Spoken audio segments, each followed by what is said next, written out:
श्री राम ने बाली को 7 ताड़ के पेड़ के ओर लेकर के एक ही तीर से मारा था। इसका बेहद का अर्थ क्या है?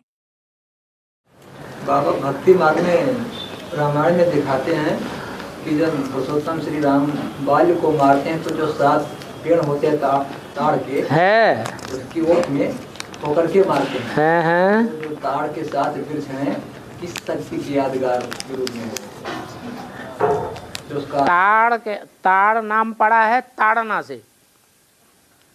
इसलिए नाम पड़ा है ताड़ना माने पिटाई करना। तो जो 7 नारायण हैं वो ही ताड़ के वृक्ष हैं। दुनिया की दृष्टि में बहुत ऊंचे बनते हैं, जैसे 7 धर्म, इस्लामी, बौद्धिक, क्रिश्चियन आदि।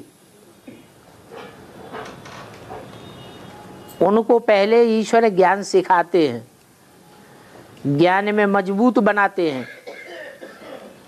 वो ज्ञान में इतने तीखे जाते हैं कि ताड़ की तरह ऊंचे हो जाते हैं,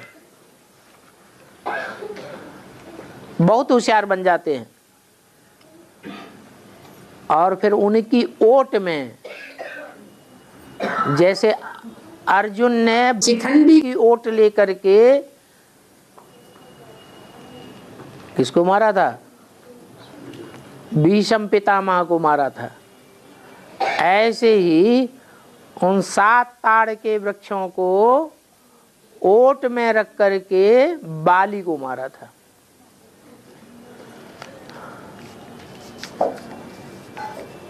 उन 7 को आगे करता है।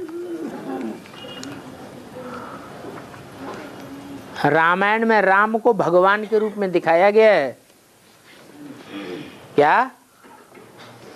और बाली के लिए ये प्रसिद्ध था कि उसके सामने जो आता था तो सामने आने वाले की आधी ताकत बाली के अंदर आ जाती थी।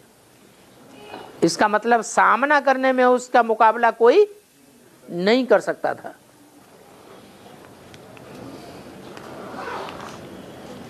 तो बताओ कौन सी आत्मा है जो शास्त्रों में गाई हुई है कि युद्ध में कभी उसकी हार हुई नहीं, विजय उसका जन्म सिद्ध अधिकार है।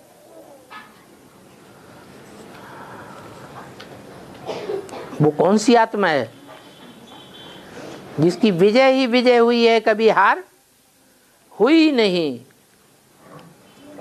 कौन है वो? शास्त्रों में बहुत प्रसिद्ध है। हारने वाले की ग्लानि होती है, अपयश होता है, जीतने वाले का अपयश नहीं होता है। कौन है वो? है नारायण। एक नारायणी है जिसकी कोई ग्लानि नहीं हुई है।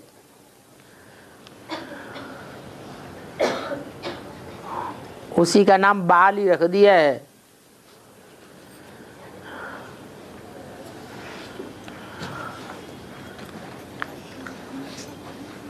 उसको कंट्रोल में तो करना है भगवान को, लेकिन आगे किसको कर देता है? सन 68 से पहले राम वाली आत्मा से आगे कौन थे?